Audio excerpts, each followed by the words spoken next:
जय जगन्नाथ मो चैनल आपन को स्वागत।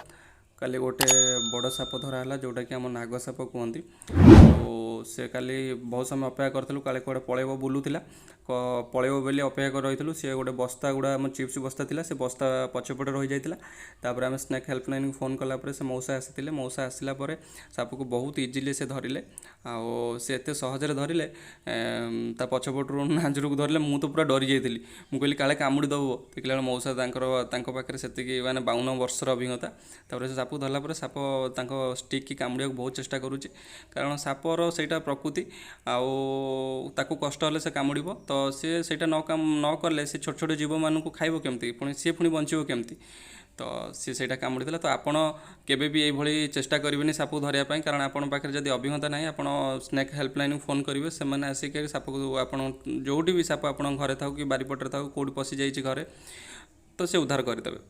से ऑलरेडी एत टाइट हो जाए टोटाल बाहरुनी मौसा से भाई की कहते कि से अखाटा को साइड करदेवाई से भाई की भी बहुत बहुत धन्यवाद कारण से कल बहुत हेल्प कर साप धरवे। आउ देखो वास्तव यदि साप आपन को कौटी कामुड़ी दौर आपन जमा भी डेरी करेंगे आपन यथा शीघ्र चेष्टा करेंगे आपण पाख हॉस्पिटल को जावाई कौन घरे चिकित्सा आप भरोसा करेंगे कि आपन को कौन गुणी गारड़ी पाक जाए कहबे झाड़ी देले विष झड़ीज सी भाई आप जमा भी आपण माइंड रखें आप चेष्टा करेंगे यथा शीघ्र आप मेडिकल को जावाई। हाँ जदि आपको जो साप कामुड़ी आप जानी चिन्ह पार्टी साप को आप डॉक्टर को कहे कि मत यही साप कामुड़ी देती बोली तो आपको जल्दी से हिसाब से आपन को ट्रिटमेंट करा आप जापर ना तो टाइम लगे आप ब्लड टेस्ट हम ब्लड टेस्ट है आपंकर ब्लड रे केते विष अच्छी तो से हिसाब से डॉक्टर आप ट्रिटमेंट करेंगे किंतु आप जमा भी आपको रिक्वेस्ट करेंगे आप केबे भी अंधविश्वास रही आप यथा शीघ्र हॉस्पिटल को जावाई चेष्टा करेंगे। आ मौसा ताको आराम से धरले बैग में पुरवा चेष्टा कर साप जमा भी पशा राजी होनी साप खोची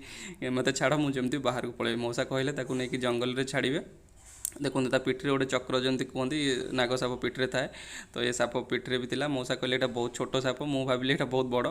किंतु मौसा कहते ना आठार भी बहुत बड़ बड़ साप को से धरी कारण से 52 वर्षर अभिज्ञता मौसा को बहुत बहुत धन्यवाद। काली से साप को आसिक धरिले कारण सी यदि काली साप न धरी था हुए तो काली आम बहुत हैरान होता कारण भय मन भर साप को देखा मात्र भय। मो चैनल को आसी देखि धन्यवाद। Thank you.